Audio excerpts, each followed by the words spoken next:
Merci, hein. Bonjour à toutes et à tous. En tout cas, je suis plutôt agréablement surpris de voir autant de monde un dimanche matin après la soirée de l'AIH, qui en général c'est plutôt assez arrosé, hein, donc enfin, de manière générale, hein, d'expérience. Et surtout pour qu'on discute de coagulation et d'hémophilie, donc un dimanche matin. En tout cas, merci, hein, d'être aussi nombreux pour suivre cette présentation. Alors oui, je travaille à l'hôpital Necker. Je m'occupe entre autres, hein, pas que, mais entre autres du centre de traitement de l'hémophilie. L'idée, on va parler bien sûr de thérapie génique, mais pas que. Je pense que parmi vous, peut-être que vous n'êtes pas tout à fait au fait de la prise en charge des patients atteints d'hémophilie. C'est bien de remettre un petit peu, de contextualiser le traitement, mais en fait, de qu'est-ce qu'on attend aujourd'hui de la thérapie génique pour ces patients. Alors, hémophilie, en quelques mots, je vous rassure, hein, on va pas parler, voilà, ça va être vraiment juste en une slide sur ce que c'est, bien sûr, l'hémostase que vous connaissez. Je ne vais pas revenir sur tout ce qui est intrinsèque, extrinsèque, voie commune, c'est pas du tout l'idée. L'idée, c'est de comprendre ce qui se passe chez un patient qui est hémophile, avec les trois phases principales qui assurent l'hémostase, qui assurent la coagulation. Vous avez une phase d'initiation, vous savez, c'est là où c'est le facteur 7 qui va s'activer, il va aller activer le facteur 10. Facteur 10, lui, qu'est-ce qu'il va faire? Il va faire de la thrombine, et on rentre dans une deuxième phase qui est en fait la phase la plus importante, qui est l'amplification. C'est ce qui va permettre d'avoir effectivement un caillot de bonne qualité qui va boucher en gros les vaisseaux et arrêter que ça saigne. Pourquoi je vous parle de cette phase d'amplification? Parce que si vous regardez là sur la loupe, probablement les deux facteurs qui sont le plus importants pour assurer cette amplification, c'est le facteur 8 et le facteur 9, ce qui explique chez les patients qui sont hémophiles A, donc déficitaires en facteur 8, ou les patients hémophiles B, donc déficitaires en facteur 9, ils font de la coagulation, mais elle n'est pas correcte. Donc, ce qui explique qu'ils ne saignent pas tout le temps, mais ils peuvent effectivement saigner de manière plus ou moins répétée en fonction de leur sévérité. La sévérité qui est établie selon le taux de facteur 8 ou de facteur 9 qui circule. On dit qu'ils sont sévères quand ils sont inférieurs à 1%, modérés entre 2 et 5%, et mineurs entre 5 et 40%. Est-ce que c'est une maladie rare? Oui, globalement, à peu près 10 000 patients hémophiles sont suivis en France.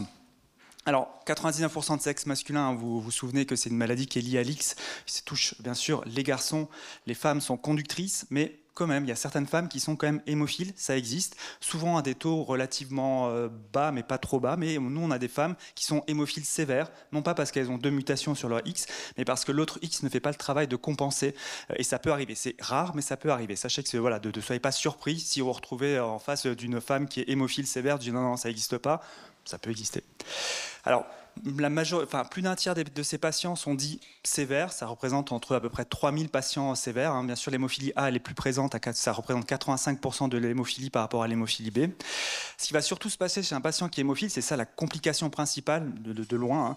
Dans plus de 2 tiers des cas, c'est les saignements au niveau des articulations, ce qu'on appelle les marthroses. En fait, c'est ça le problème d'un patient hémophile. C'est cette répétition de saignements au niveau des articulations qui va progressivement malheureusement la détruire. Surtout 3 articulations qui sont atteintes, cheville, genou et coude, et ça dépend des patients. Il y a ce qu'on appelle des articulations cibles. Il y a certains patients qui n'en feront aucune de ces articulations cibles, d'autres peuvent les faire effectivement toutes les 6. Ça peut aussi atteindre d'autres articulations comme l'épaule, la hanche par exemple. Alors voilà un schéma pour vous représenter un peu ce qui se passe et ce qu'on attend aujourd'hui quand on veut traiter un patient hémophile. Donc vous avez un genou, hein, je pense que là vous avez quand même reconnu un genou. De gauche à droite, gauche, j'espère que ce sont les vôtres, donc ils sont normaux, on va dire. Et à droite, progressivement, on va effectivement avoir une destruction complète. Qu'est-ce qui se passe? En fait, chez un patient qui est hémophile, il va commencer à saigner. Donc vous avez effectivement la deuxième image, on voit effectivement du sang qui se met dans la capsule articulaire. Ce sang, la répétition notamment de ce sang dans cette capsule articulaire va induire ce qu'on appelle une inflammation, une synovite, comme un peu dans la polyarthrite rhumatoïde, c'est le même procédé. Le problème de cette synovite, c'est qu'au fur et à mesure, quand vous voyez effectivement, vous regardez le cartilage de l'articulation, ça va commencer à abîmer le cartilage jusqu'à complètement la détruire. Et là, vous doutez bien qu'avec un genou, comme on le voit effectivement sur le côté droit, ça bouge plus beaucoup en fait. Là, c'est un genou qui est complètement bloqué, extrêmement douloureux. Vous imaginez que la qualité de vie du patient, elle n'est pas optimale. Alors bien sûr, on peut toujours discuter de prothèses, mais voilà, c'est ce genre de choses. Ça peut arriver chez des patients âgés de 20 ou 25 ans. On connaît la durée de vie d'une prothèse, donc ça amène à la changer. Chez les patients qui est quand même hémophile, à risque de saignement, vous doutez bien qu'on ne va pas se précipiter, en tout cas sur les interventions chirurgicales. Le but du traitement, l'hémophile, c'est-à-dire d'éviter qu'il saigne, c'est d'éviter tout simplement ce sang dans l'articulation. Une fois qu'on n'a pas ce sang dans l'articulation, on n'a pas tout ce qui s'enchaîne après, c'est-à-dire l'hypertrophie de la synoviale, l'inflammation et la destruction du cartilage. Alors, voilà un peu comment aujourd'hui on pense le traitement pour les patients hémophiles. Bien sûr, on va essayer d'éviter qu'ils saignent. On a effectivement 3 seuils souhaitables, en tout cas quand on initie un traitement pour les hémophiles. Vous avez le seuil le plus bas, c'est-à-dire le patient hémophile sévère, il n'a aucun facteur qui circule. Ce qu'on veut, c'est d'avoir toujours un tout petit peu de facteur, donc super 1%. C'est de loin pas optimal, mais c'est quand même mieux que rien. Vous avez le seuil de ce qu'on appelle la prophylaxie, on va dire dite idéale, c'est-à-dire un seuil au-dessus duquel le patient est protégé contre les épisodes, par exemple, d'hémarthrose qu'il pourrait avoir. Et vous avez le troisième seuil qui est la guérison, entre guillemets, c'est-à-dire un taux physiologique de facteur 8 et de facteur 9. Il y a deux schémas. Pourquoi? Parce qu'en haut, vous avez en termes de qualité d'activité hémostatique, et en bas, le niveau de facteurs qu'on va être amené à avoir dans le sang des patients. Et vous verrez pourquoi, parce qu'il y a certains traitements qui ne sont pas des facteurs, mais qui assurent de l'hémostase. Donc voilà, donc ça c'est un peu une idée de ce qu'on veut, ce qu'on essaie de faire. Pendant encore, on va dire, il y a encore 5 ans, c'est vrai que l'hémophilie, le traitement, tant mieux pour nos patients, mais c'est vrai que sur les 5 dernières années, ça a extrêmement évolué dans le sens positif. Avant, il y a 5 ans, le problème c'est qu'on avait ce qu'on appelle les facteurs de coagulation, concentrés en facteur 8, concentrés en facteur 9. Alors, bien sûr, ça faisait 30-40 ans qu'ils en avaient, on n'avait rien d'autre. C'est des injections qui se faisaient en intraveineux. Le problème de ces produits, c'est qu'ils ont une demi-vie quand même relativement courte. C'est entre 8 et 12 heures, par exemple, quand on injecte du facteur 8. Donc, c'est-à-dire qu'au bout de 12 heures, vous n'avez plus que la moitié du produit qui est efficace. Et entre 12 et 72 heures, un petit peu plus pour le facteur 9, parce qu'il a toujours effectivement une demi-vie un tout petit peu plus longue. Donc, il y avait 2 façons de voir les choses. Soit on attendait que le patient vienne avec une hémarthrose, par exemple, et on le traitait pour effectivement faire disparaître l'hémarthrose. Mais si on revient sur le schéma que je vous ai montré avant sur la destruction articulaire, à partir du moment où il y a déjà du sang dans l'articulation, malheureusement, c'est un petit peu tard. Notre façon de faire, et ça fait à peu près 20 ou 30 ans qu'on propose ce type de traitement, c'est ce qu'on appelle une prophylaxie. Une prophylaxie, en fait, il faut imaginer que les patients s'injectaient à peu près 2 à 3 fois par semaine. Donc en intraveineux, on leur apprenait. Donc quand c'est des enfants, c'est les parents qui perfusent leurs enfants. À partir du moment où ils sont adolescents et adultes, on leur apprend à s'injecter en intraveineux eux-mêmes. C'est une injection qui dure un peu moins de 5 minutes, donc en intraveineux direct. On leur apprend, donc c'est-à-dire que quand ils partent en vacances, ils viennent avec une énorme valise avec plein de facteurs de coagulation à l'intérieur. Alors, c'est sûr que ça marche. Donc ça, c'est l'étude qui avait permis donc, de confirmer l'intérêt de la prophylaxie. Ça marche, bien entendu que ça marche. Donc là, c'est un New England d'il y a à peu près 15 ans. Donc les barres qui sont en vert, c'est donc la prophylaxie, de fait de s'injecter 2 ou 3 fois par semaine. Les barres qui sont en rouge, c'est d'attendre en fait qu'ils saignent et de traiter donc à la demande. Bien entendu, quand on regarde l'état articulaire que vous voyez effectivement juste ici et le nombre de saignements, bien entendu, la prophylaxie fait beaucoup mieux, heureusement. Donc ils ont moins de saignements, ils ont un état articulaire qui est meilleur en tout cas que d'attendre d'avoir les saignements. Par contre, évidemment, on consomme beaucoup plus de facteur 8. En général, donc c'est l'injection une injection pour un adulte, donc c'est une injection alors qu'il en a 3 par semaine, jusqu'à toute leur vie. Une injection, c'est à peu près 3-4 000 €, juste pour vous donner un peu une ordre d'idée un petit peu des coûts que peut représenter l'hémophilie. Donc oui, c'est un coût, mais effectivement, ça fonctionne, mais ça demande ça. C'est exactement ça. Ça, ce que vous voyez, c'est tout simplement, vous imaginez que vous êtes à peu près sur 2 semaines. C'est les injections répétées en fait de facteur 8.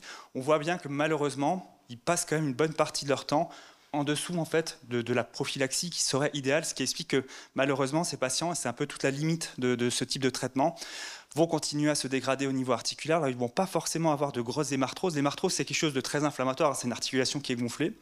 Mais on sait que voilà, ils vont quand même avoir des micro-saignements qui ne vont pas effectivement forcément être douloureux sur le moment, mais qui vont malheureusement détruire leur articulation. Là, ici, c'est effectivement une évaluation de différentes articulations chez les patients hémophiles. Plus le score est élevé, moins l'articulation est en forme, évidemment. Donc vous voyez que malheureusement, et c'est surtout au niveau des chevilles, qu'on voit effectivement que l'articulation commence déjà à se détruire et déjà au bout de 10 ans. Donc, alors que la prophylaxie est mise en place, que les traitements, pourtant, les patients ils viennent vous voir et disent « Ouais, si pourtant je ne comprends pas, je fais 3 fois par semaine religieusement, je rate aucune perfusion. » Mais malheureusement, voilà, au bout de 20 ou 30 ans, on voit quand même que certaines de leurs articulations continuent quand même en tout cas à se dégrader. Donc, tout l'intérêt de développer des outils en tout cas qui permettent de mieux traiter les patients. Alors déjà, d'un point de vue articulaire, ce qu'on fait déjà régulièrement, c'est qu'on utilise un peu comme pour la polyarthrite rhumatoïde, en rhumato, c'est qu'on utilise de l'échographie. Moi, personnellement, quand je vois un patient, je lui fais systématiquement une échographie pour dépister des petits saignements asymptomatiques et de pouvoir essayer d'agir un petit peu en amont avant que l'articulation se détruise. Et puis, c'est surtout effectivement l'innovation thérapeutique. Alors, comment imaginer innover les traitements ? Donc, on peut imaginer améliorer en tout cas la durée de vie, la demi-vie des produits. Alors vous avez différents types de mécanismes, on peut les péguiler, on peut les fusionner avec un bout d'immunoglobuline ou avec de l'albumine, ou on peut, alors si c'est un facteur 8, complètement le modifier, le rendre complètement indépendant du facteur Villebranc, etc. Alors ça ne marche pas si mal que ça, on arrive à faire des perfusions une fois par semaine, mais le patient doit toujours effectivement se perfuser, c'est quand même effectivement une pénibilité pour lui. Et donc voilà, donc on sait qu'on peut effectivement avoir des réactions allergiques, ce qu'on appelle des développements d'inhibiteurs, c'est-à-dire on fait une réaction, une alloïmisation contre ces produits.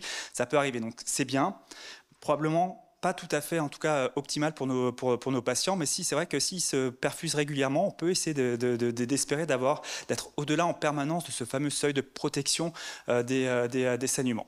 Alors là, comme je vous ai dit, sur les 5 dernières années, on a eu quand même pas mal d'innovations thérapeutiques, et je vais bien sûr finir sur la thérapie génique, mais avant ça, donc c'est là où voilà, on a quand même effectivement, et ça a vraiment complètement changé la vie de nos patients, ces fameux traitements non substitutifs. Non substitutifs, j'entends par là, c'est pas du facteur 8, c'est pas du facteur 2. En fait, on va avoir un produit qui va faire de l'hémostase, mais sans être un facteur de la coagulation. Ce qui est représenté ici, ça assure une hémostase. Alors on n'est pas dans la guérison, mais en tout cas on est au-dessus de cette fameuse prophylaxie idéale, en tout cas attendue pour éviter les saignements. Mais ce n'est pas du facteur 8 ni du facteur 9 quand vous le mesurez dans le sang, reste effectivement inférieur à 1%. Le premier de ces médicaments-là, peut-être que vous en avez déjà entendu un tout petit peu parler, ça fait 5 ans maintenant, les études cliniques, vous avez commencé il y a 6-7 ans, il est commercialisé depuis à peu près 5 ans, tout d'abord avec les patients qui ont les fameux anticorps anti-facteur 8, et puis maintenant même pour tous les patients, donc c'est uniquement pour l'hémophilie A. L'hémicizumab, c'est un anticorps monoclonal bispécifique, il y a encore des bispés, ouais, même en hémophilie on utilise des bispés. Alors ce bispé, qu'est-ce qu'il va faire ? En fait, il y a une des branches qui va aller se fixer sur le facteur 10, l'autre sur le facteur 9, et tout simplement les rapprocher. En fait, c'est ce que fait le facteur 8. En fait. Le facteur 8, entre autres, bien sûr, fait ça. En fait, cet anticorps remplace l'action du facteur 8. Alors, l'intérêt, c'est déjà une sous-cute. On n'est déjà plus en IV, donc une sous-cute. Une sous-cute, les patients, des fois, j'en ai certains qui se donnent une sous-cute toutes les 4 semaines. Il faut aussi imaginer, on passe effectivement des injections à 3 fois par semaine à une injection intraveineuse, à une sous-cutanée, une fois toutes les 4 semaines pour certains. Un plateau d'efficacité, donc c'est un anticorps monoclonal, donc on est en permanence au-dessus du plateau de prophylaxie idéale. Par contre, il y a quand même des limites. Donc, il y a des limites, c'est que pour l'hémophilie A. Les hémophiles B, non, forcément, il faut le facteur 9 pour que ça fonctionne, donc ce n'est pas possible. C'est qu'une correction partielle de l'hémophilie. C'est transformer, si vous voulez, c'est faire passer un hémophile sévère à un hémophile mineur. C'est déjà pas mal, hein. Mais voilà, donc on n'est pas effectivement dans des taux physiologiques. Il y a eu quelques maths aussi, faut le savoir, quand on utilise d'autres produits, quand ils ont par exemple des saignements. C'est arrivé notamment dans les études cliniques avec certains produits. Depuis qu'on ne les utilise plus, ça se passe vraiment très bien. Moi, j'ai plus aucun cas de microangiopathie thrombotique, mais bon, on reste toujours vigilant. Mais c'est vrai qu'honnêtement, ces patients-là, ça fait 3 ans maintenant qu'ils prennent ce traitement. Ils vous disent clairement que ça change, mais alors complètement leur vie. Ils peuvent reprendre une activité physique sans se poser la question de savoir à quel niveau ils sont, est-ce qu'ils ont un risque hémorragique. C'est vraiment un gros changement. Alors, juste pour revenir un tout petit peu sur la coagulation, sur ce schéma de la coagulation, ce qu'on a également développé, ce qu'ils ont également développé, c'est, notamment pour les hémophiles A et pour les hémophiles B, d'aller inhiber les inhibiteurs de la coagulation. Si vous vous souvenez, je ne sais pas si vous avez déjà vu des patients quand ils viennent pour des bilans de thrombose, vous allez rechercher effectivement certaines protéines, notamment certains déficits, donc l'antithrombine 3 par exemple, la protéine S, la protéine C. En fait, tout simplement, c'est d'induire une sorte de thrombophilie chez des patients qui sont hémophiles, c'est-à-dire de faire baisser tout simplement leur inhibiteur. En baissant l'inhibiteur, on va obliger en gros à faire de la coagulation. Et on a des médicaments, pas des médicaments qui ciblent quoi ? Par exemple, vous avez un siRNA, donc un siRNA qui cible l'antithrombine 3, par exemple. Bon, là, vous avez les simicizumab. Il y a des anticorps monoclonaux qui vont cibler les protéines S, la protéine C et la protéine C activée. Et vous avez également, c'est un peu plus haut sur la coagulation, ce qu'on appelle le TFPI. Le TFPI, c'est ce qui va contrôler la voie intrinsèque tout au début de l'initiation, tout simplement de lever ce frein. Et est-ce que ça marche ? Ouais, ça marche plutôt bien, voire très très bien. Donc il y a plein d'études effectivement avec les différents produits dont je vous ai parlé. Celui qui est probablement le plus évolué, il y a eu un New England il y a un an, à peu près un an et demi, c'est le Fitusiran, c'est ce fameux siRNA antithrombine 3. Alors, c'est vrai que ça fait peur aux biologistes en général, hein. Donc, nous, on a quelques patients qui sont traités avec ce produit. Pourquoi? Parce qu'il nous rend des résultats d'antithrombine entre 15 et 35% d'antithrombine. C'est vrai que sur le coup, ça fait un petit peu peur. Ben, honnêtement, ça marche très bien. C'est une sous-cutanée, ça a 1 ml dans la seringue, ça se donne tous les 2 mois. Il y a un antidote que vous connaissez bien sûr, hein, donc la clotine, hein, que vous connaissez bien au cas où, mais on n'a jamais eu besoin. Il y a eu des problèmes de thrombose, bien entendu, malheureusement, quand on utilise d'autres facteurs en même temps. Donc il faut rester vigilant. C'est pareil avec les anti-TFPI. Et donc l'intérêt, c'est que c'est à la fois utilisable pour les hémophiles A et pour les hémophiles B, mais ils ne sont pas encore totalement commercialisés pour l'instant. Donc on attend effectivement leur validation respective. Alors vous allez dire, ouais, ok, mais pourquoi aller encore plus loin? Là, ils sont déjà pas mal nos patients hémophiles. Est-ce que vraiment il faut effectivement essayer d'aller plus loin? Plus loin, ça veut dire quoi? C'est d'essayer d'atteindre le 3e niveau, vous vous doutez bien, de guérir les patients. Guérir, alors vous verrez qu'il y a entre guillemets, c'est-à-dire de leur permettre d'avoir un taux physiologique de facteur 8 ou de facteur 9, comme quelqu'un qui effectivement n'est pas hémophile. C'est la thérapie génique en hémophilie, c'est une injection. Ça peut être efficace sur plusieurs années. Et donc, c'est l'intérêt d'avoir un taux normal. C'est en plus, bien sûr, de ne pas avoir de saignement, de ne pas continuer à dégrader leurs articulations. C'est d'être tranquille dans leur vie de tous les jours. Ils peuvent faire du sport, pas se poser la question s'ils ont un risque de saignement. En cas de traumatisme, avec les autres traitements, ça reste problématique parce qu'ils vont quand même saigner. Là, c'est sûr que d'avoir un taux normal, du coup, ils ne se poseraient effectivement plus la question. Chirurgie ou ce genre de choses, la même chose. Donc, il n'y a pas de prise en charge particulière pour ce type de patient. Alors comment ça se passe et pourquoi déjà la thérapie génique se porte particulièrement bien pour le traitement de l'hémophilie? L'hémophilie, c'est déjà une maladie monogénique, hein, donc avec des mutations qui sont clairement connues sur le chromosome X, donc ok. La protéine qui est déficiente, le facteur de la coagulation, est produite par le foie. Alors attention, autant pour le facteur 9, c'est vrai. Le facteur 8, et c'est là où on verra un petit peu les limites de ce produit, le facteur 8 n'est pas produit par les hépatocytes comme les autres facteurs de la coagulation, c'est produit par les vaisseaux du foie, donc les sinusoïdes hépatiques. Petite différence quand même, mais ça reste quand même le foie. C'est facile de surveiller l'efficacité. Vous injectez la thérapie génique, vous mesurez le taux de facteur 8 ou de facteur 9 circulant, vous aurez déjà une idée effectivement si c'est si efficace. Et comme c'est le foie qui est ciblé, vous verrez qu'on malheureusement il peut avoir une réaction immunitaire. C'est assez aussi facile de suivre la tolérance, tout simplement en mesurant les enzymes hépatiques. Et l'efficacité, par ailleurs, à moyen ou long terme, on mesure est-ce que vous saignez pas, votre taux, comment il est, est-ce qu'il est stable, est-ce que vous avez une amélioration de la qualité de vie. C'est pour ça que ce produit, en tout cas ce type de procédé, se porte plutôt assez bien pour l'hémophilie. Alors, l'hémophilie, la thérapie génique en hémophilie, on utilise un système, peut-être vous avez déjà probablement même certainement entendu, hein, qui est un système qui se base sur un virus qui est l'adénovirus associé, l'AAV. Là, vous avez un petit schéma de l'AAV, on va dire, naturel. Il faut savoir que l'AAV naturel, c'est ça aussi un peu un problème, c'est que ça c'est pas franchement pathogène, en fait, on s'en rend pas compte. C'est un virus qui est associé, qui n'est pas réplicatif tout seul. Donc, on peut être immunisé, et puis vous voyez que ça va être un problème, notamment d'être déjà préalablement immunisé sans qu'on en ait forcément rendu compte. Alors quand on veut travailler avec ce type d'AAV, on enlève tout ce qui est effectivement REP-cap, donc ce qui ne nous intéresse pas. Ça c'est obligatoire bien sûr, c'est ce qui va permettre d'avoir une forme circulaire de notre construit. Et puis à l'intérieur, qu'est-ce qu'on met? On met le gène qu'on veut, hein, bien sûr. Là ça va être du facteur 8 ou du facteur 9, avec une petite limite. Parce que vous voyez effectivement qu'en termes de kilobase, on est un tout petit peu limité. Autant le facteur 9, ça ne pose pas de souci parce qu'il est assez petit. Le facteur 8, on est obligé d'enlever une partie. C'est ce qu'on appelle le BDLT, c'est-à-dire le domaine B du facteur 8. Il faut qu'on l'enlève parce que sinon le facteur 8 est trop gros, on n'arrive pas à l'insérer dans l'AV. Et puis il faut un promoteur. Il faut un promoteur, ce qui est important pour booster bien sûr l'expression de notre gène d'intérêt. C'est un petit schéma pour comprendre un petit peu comment ça se passe. Ce qui est important de savoir, c'est que cet AAV, il n'est pas intégratif.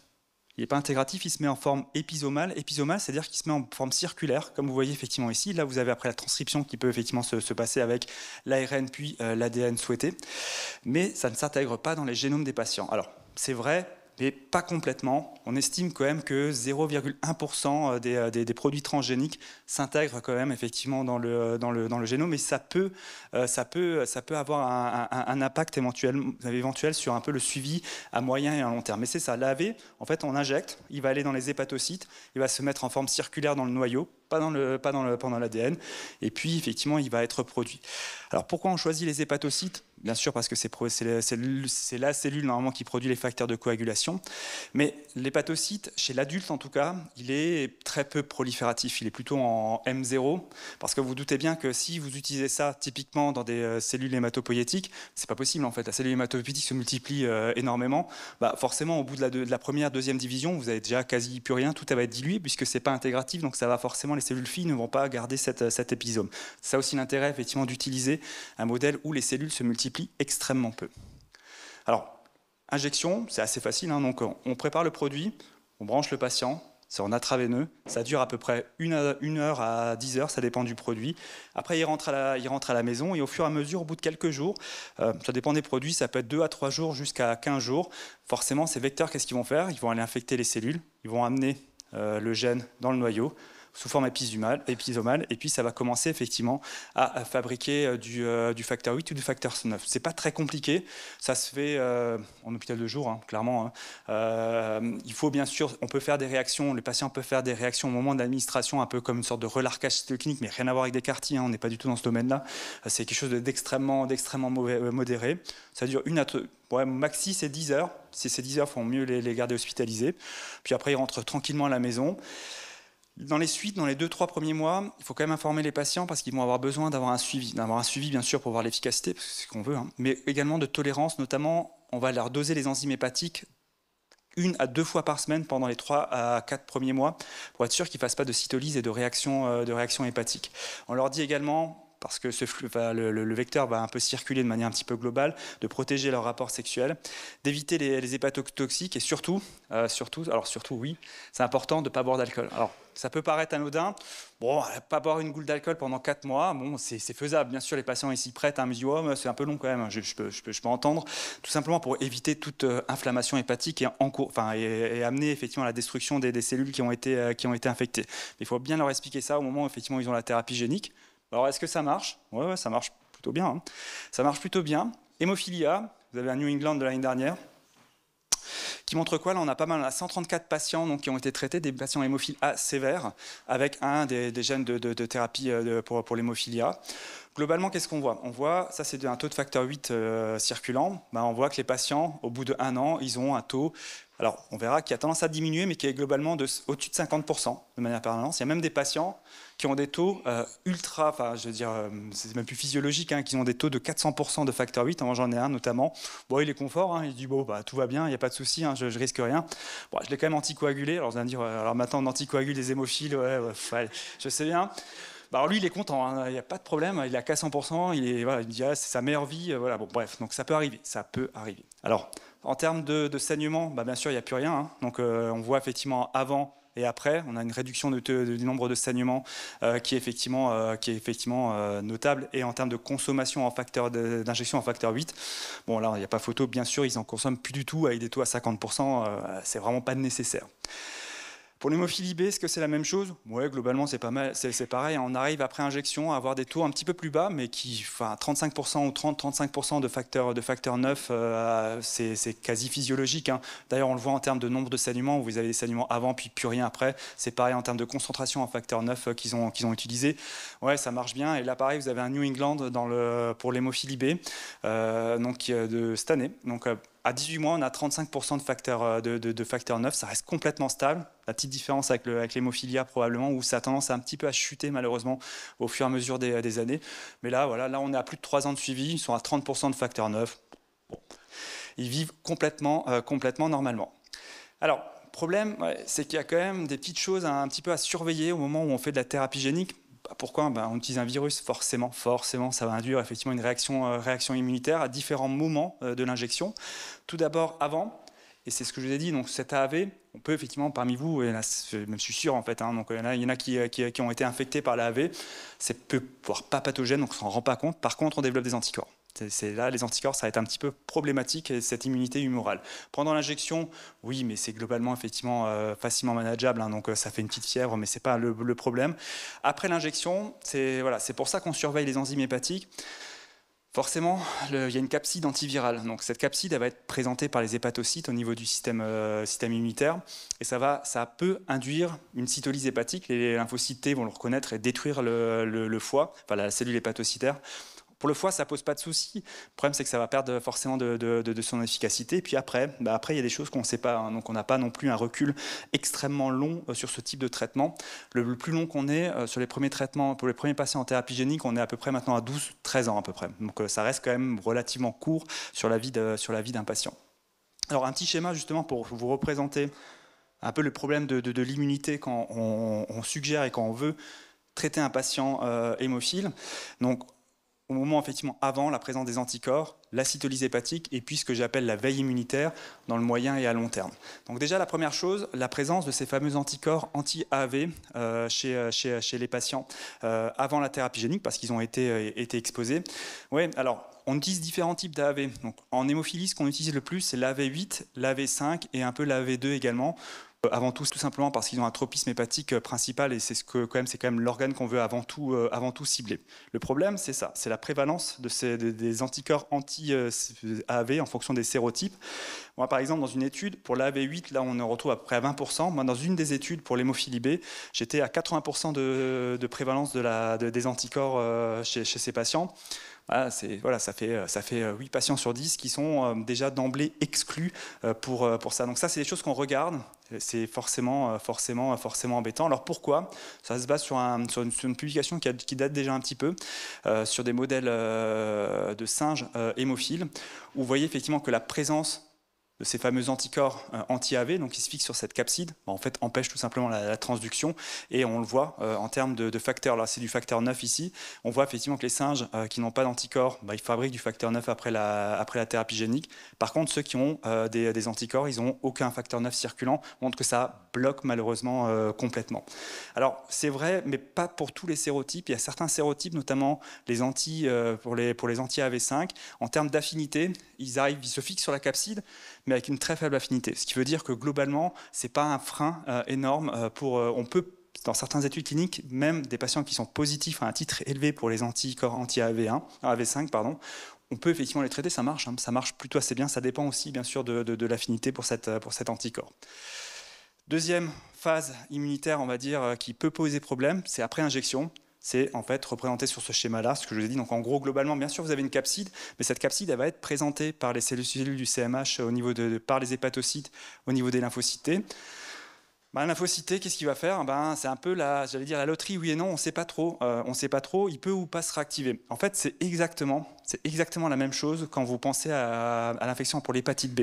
L'hépatite B, vous savez qu'il y a certains patients qui vont rien faire, même s'ils ont une charge virale relativement élevée. D'autres patients qui vont faire une hépatite fulminante. Tout simplement, ça dépend effectivement de leur réactivité de leur système immunitaire, des lymphocytes T. C'est exactement la même chose pour les patients. On ne peut pas prédire quel patient va ou non faire une cytolyse, en tout cas une réaction immunitaire. Alors, dans ce cas-là, on surveille tous les patients de cette fameuse cytolyse. C'est ce qu'on voit sur les premières études. Là, en vert, vous avez le taux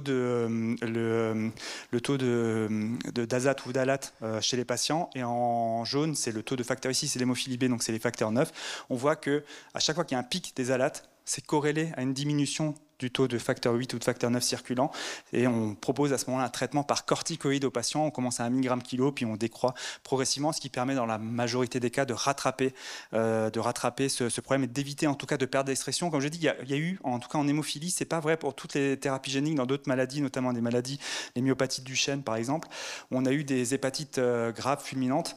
En hémophilie, non, parce que c'est une histoire de dose qu'on utilise qui est largement inférieure, donc on n'a pas eu d'hépatite fulminante, mais par contre, c'est juste un problème de perte d'efficacité du produit. Et puis la dernière partie, c'est un peu à moyen et à long terme. Là, on ne sait pas trop. Là, c'est un petit peu l'inconnu, notamment pour l'hémophilie A. Donc on voit que ça, c'est le taux de facteur 8 circulant. C'est au fur et à mesure qu'on s'éloigne de la perfusion. On a vu que ça marchait très bien. On était même à des taux à 400%, on a discuté tout à l'heure. Mais de manière pour tous les patients, on voit qu'il y a une décroissance progressive du taux de facteur 8, en tout cas pour cette étude-là. Alors pourquoi? On ne sait pas. On ne sait pas. Est-ce qu'il y a quand même une réaction immunitaire un petit peu à bas bruit qui se passe? Peut-être. Par dilution, c'est-à-dire est-ce que le foie il se régénère quand même un petit peu et donc forcément les cellules filles ne vont pas avoir l'épisome et ça va effectivement entraîner un phénomène de dilution. C'est d'ailleurs pour ça qu'aujourd'hui la thérapie génique n'est pas proposée chez l'enfant. Vous imaginez que chez l'enfant le foie est en croissance permanente, donc on fait une injection, mais au bout d'1 an, la moitié du foie sera, j'exagère un peu, mais c'est un peu ça qui sera renouvelé. Donc forcément, ça va entraîner un phénomène de dilution. Et ou des problèmes de stress cellulaire, ce que je vous ai montré là, le fameux UPR. L'UPR, c'est le système qui permet de reconnaître, vous savez, les cellules qui sont bien conformées dans l'espace ou pas. Pourquoi Parce que l'hépatocyte n'est pas fait pour fabriquer du facteur 8, et peut-être que ça induit ce fameux stress et des apoptoses. Et il y a quelques données également qui montrent que même si c'est épisomal, tout ce qui est épigénétique va avoir son rôle et peut contrôler l'expression de l'ARN, et que probablement c'est peut-être quand même cette piste-là qui est peut-être la plus parlante aujourd'hui pour expliquer un tout petit peu malheureusement cette perte d'expression au fur et à mesure du temps. Et quand on arrive à moyen et à long terme, la question que posent tous les patients, on se dit ok, bon, c'est un virus, machin, ça change le gène, c'est pas tout à fait le cas, mais est-ce qu'il n'y a pas de risque de cancer? Évidemment, tout le monde se pose cette question. On sait qu'il y a moins d'1% qui s'intègre, mais c'est quand même moins d'1%, mais ça existe quand même. Alors, on a des données. Alors on nous dit ouais, chez le chien c'est pas pareil. Oui, si et non, parce qu'en fait le chien, là on a suivi le chien hémophile sur toute sa vie en fait. 10 ans, c'est toute la vie du chien. Qu'est-ce qu'on voit? On voit que ça marche aussi chez le chien, donc si ça vous intéresse, pardon. Mais surtout, ce qu'on voit, c'est qu'il n'y a pas de problème hépatique, même à moyen et à long terme pour le chien. Il n'y a pas de pathologie hépatique qui se passe. Mais par contre, on voit que le taux de leur facteur 8 ou du taux du facteur 8 augmente à un moment, qui montre que probablement il y a quand même une intégration qui se passe, donc pour expliquer que d'un coup ça commence effectivement à proliférer. Et ça, c'est vrai que pour l'instant, ça reste une inconnue. Alors, est-ce qu'il y a des cancers pour l'instant chez les patients qui ont été traités sous thérapie génique? Oui, il y en a plus de 5 à peu près, dont c'est celui qu'on probablement redoute le plus, un hépatocarcinome malheureusement chez un patient, donc un hémophile B qui a été traité par une des thérapies géniques. Alors bien sûr, on allait regarder partout, de voir si dans les cellules cancéreuses de l'hépatocarcinome, on retrouvait du virus. Bah oui, on en retrouve comme partout, de manière pas plus, pas moins que dans le reste du parenchyme hépatique. On a regardé où il s'était inséré. Alors il ne s'insère pas effectivement à côté de TP53 ou NF2, NFE2L2, qui sont particulièrement oncogéniques dans les hépatocarcinomes.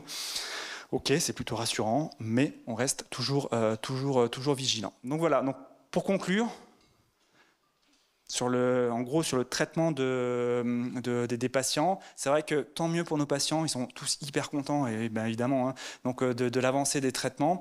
Vous avez vu un peu de où on a commencé, où on est maintenant. Guérir l'hémophilie avec la thérapie génique, j'ai mis un vrai point d'interrogation. C'est pas très clair. Hein. Pas très clair, ça reste des résultats qui sont préliminaires. Aujourd'hui, ce n'est pas commercialisé, c'est qu'en essai thérapeutique, en tout cas en France. On a plein de questions, pourquoi effectivement ça perd son efficacité.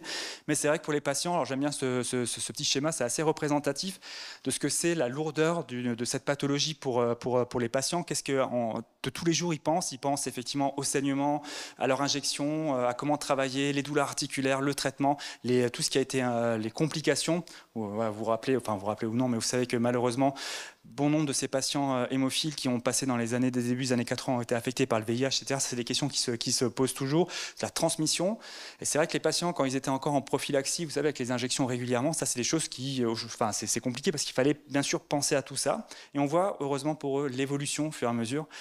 Déjà, avec les traitements sous-cutanés dont je vous ai parlé, il y a pas mal de choses qui se mettent déjà en vert. Ils peuvent refaire du sport. Ils ont moins de problèmes effectivement liés au saignement. Donc, ils arrivent effectivement à avoir une vie qui est déjà un petit peu plus, on va dire, facile. Et c'est vrai qu'avec la thérapie génique, tout devient vert, tout sauf la transmission. Hein, on est d'accord, ça se met au niveau des hépatocytes, bien entendu. Le risque de transmission reste toujours. Les infections qu'ils ont eues avant, bon oui.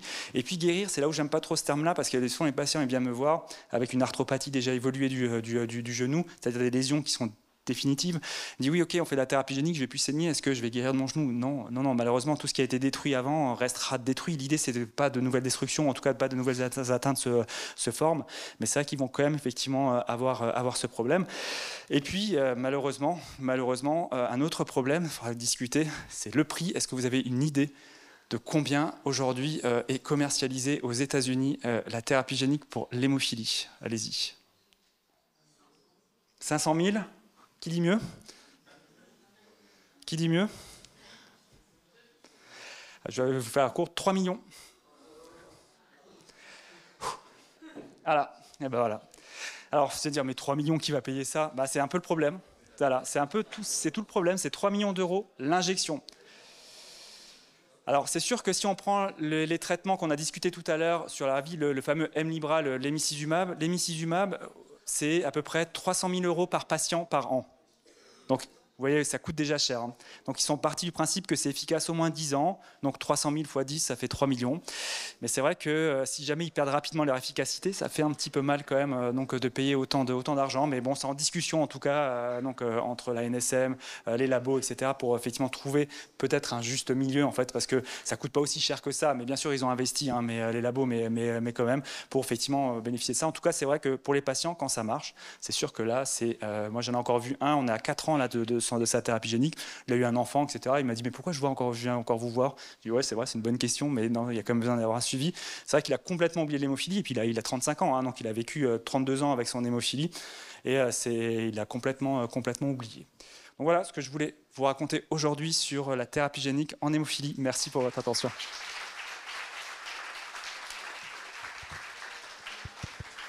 Donc, merci beaucoup, Dr Frenzel, pour cette belle présentation qui nous a permis de voir l'évolution des traitements au cours du temps et vraiment l'apport de cette thérapie génique à l'heure actuelle. Alors, j'avais une première question, mais je vous avoue que cette précision du prix m'a un peu refroidi. C'était de me dire, en cas de perte de l'efficacité dans le temps, est-ce qu'on peut changer de sous-type viral?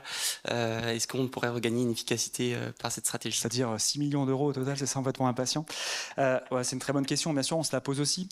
Il faut savoir que à partir du moment où on a traité un patient avec ce système d'AV, il va forcément faire une séroconversion, il va développer des anticorps contre le sérotype, c'est 100% des patients. Après, est-ce qu'on peut changer de sérotype? On ne sait pas. Il y a même eu à un moment des idées de plasmaphérèse au moment où on injecte, c'est-à-dire enlever tous les anticorps au moment où on injecte pour faciliter cette transition. Oui, je pense que c'est envisageable. Maintenant, on n'a aucun, je crois que dans le monde, on n'a pas de patient pour l'instant qui a été retraité, en tout cas, pour de la thérapie génique. D'accord. Merci beaucoup. Est-ce que vous avez des questions dans l'auditoire? Je vous ai séché sur le prix, là, c'est ça? Est-ce qu'on peut changer de micro? Merci beaucoup. Du coup, la thérapie génique chez l'enfant, est-ce que ça permet de s'affranchir de cette évolution chronique ou est-ce qu'il y a un phénomène sous-jacent? C'est vrai que s'il y a une population pour laquelle on voudrait vraiment proposer ça, c'est l'enfant, bien entendu, avant qu'il développe les problèmes d'articulaire, avant qu'il commence à avoir des saignements au niveau de l'articulation. Avec le système d'AAV, je pense que c'est pas possible parce que le problème de l'enfant, le foie est en croissance permanente, donc c'est-à-dire qu'on va injecter à un moment donné par dilution, par multiplication des cellules hépatocytaires, donc on va certainement perdre l'efficacité. Donc c'est pour ça que pour l'instant on n'a pas cette donnée. Mais on a aujourd'hui des autres techniques que vous connaissez forcément, qui est le CRISPR-Cas9. On a effectivement là, on va démarrer donc un écart, une étude qui utilise justement ce CRISPR-Cas9. Où on sait, alors c'est pareil, on ne sait pas à 100% de manière précisément où ça va s'intégrer. Ça reste quand même, il y a quand même une part un peu d'incertitude. Mais je pense que pour les enfants, typiquement ce type de système, oui, parce que ça va s'intégrer et puis les cellules filles vont pouvoir garder en tout cas le transcrit qu'on a mis chez ce type de patient. Mais c'est vrai que c'est la population idéale, c'est-à-dire de les traiter avant qu'ils ont quelques problèmes articulaires. Je suis tout à fait d'accord. Merci pour la présentation. Juste une question sur l'anticorps bispécifique. Vu qu'il ne fabrique pas le facteur, vous les suivez comment? C'est-à-dire? Est-ce que vous faites un suivi biologique? Rien. Il n'y a aucun suivi. Ah, ça, c'est aussi un mal. Les biologistes, comment on fait pour les suivre? C'est vrai qu'on ne suit pas, en fait. Il n'y a rien. On ne peut pas suivre. Ça peut se doser. On peut avoir une cinétique, un dosage de l'Hemlibra, de l'hémicizumab. Mais on ne l'utilise pas vraiment parce qu'on ne sait pas effectivement adapter les doses. C'est clinique, uniquement clinique. C'est-à-dire qu'on surveille les patients, on voit effectivement s'ils ont des épisodes hémorragiques ou pas. Comme je vous ai dit, moi j'utilise beaucoup l'échographie pour être même infraclinique. Et alors, pas tous, il y en a qui perdent un petit peu d'efficacité quand même, mais quand même l'énorme majorité, ça a vraiment changé leur vie, ils ont vraiment quasi plus rien. Après, c'est vrai que des chirurgies ou ce genre de choses, ça pose toujours problème parce qu'il faut toujours effectivement injecter. Alors, on peut, quand par exemple on a une chirurgie, on va rajouter du facteur 8 par exemple, là on peut le mesurer. Il faut juste prévenir le labo parce que ça peut avoir des interférences, mais on peut mesurer le facteur 8 circulant. Mais il ne faut pas oublier qu'on prend en compte le fait qu'il a déjà de l'hémicizumab et que probablement les cibles pourraient être un peu inférieures parce qu'on a déjà un traitement qui est efficace sous-jacent. Et pardon, je pose la question, mais le prix du coup? 300 000 euros par an par patient. À peu près. 300 à 500 000, ça dépend. Ça dépend du poids. Ouais.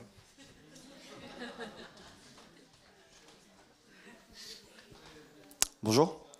Vous avez évoqué les patients qui sont infectés par le VIH. Ma question, c'est globalement chez les patients qui ont un défaut de contrôle viral cellulaire, que ce soit le VIH ou une immunodépression secondaire iatrogène ou autre. Est-ce que vous avez réalisé une thérapie génique chez ces patients? Et si oui, jusqu'à quel niveau de profondeur d'immunosuppression? Ouais. Et quelle a été la tolérance chez ces patients? Très bonne question en fait. Oui, donc on a fait ça chez les patients VIH. Par contre, il faut qu'ils aient une charge virale indétectable.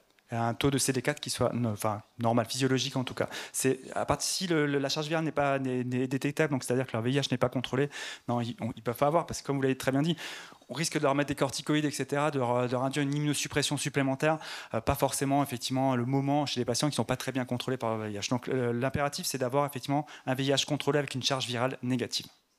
Pareil pour l'hépatite C. Il y a beaucoup de patients, alors j'ai dit dans les années 80, c'est quasi 100% malheureusement des patients qui ont été infectés par le VIH, hein, c'était une vraie catastrophe. Hein. Dans les années 80, fin 80, 90, c'était l'hépatite C. Sauf qu'aujourd'hui, bien sûr, on guérit quasi toutes les hépatites C avec les nouveaux traitements. Donc c'est pareil, il faut que l'hépatite C, il y ait une charge virale négative et qu'il n'y ait pas un score de fibrose élevé avant de traiter les patients. C'est également un impératif. Donc moi j'ai des patients qui ont une hépatite C et un VIH parfaitement contrôlé. Honnêtement, ça se passe bien. Ok, merci. Donc, si on n'a pas d'autres questions, merci beaucoup, Dr Frenzel, pour la présentation.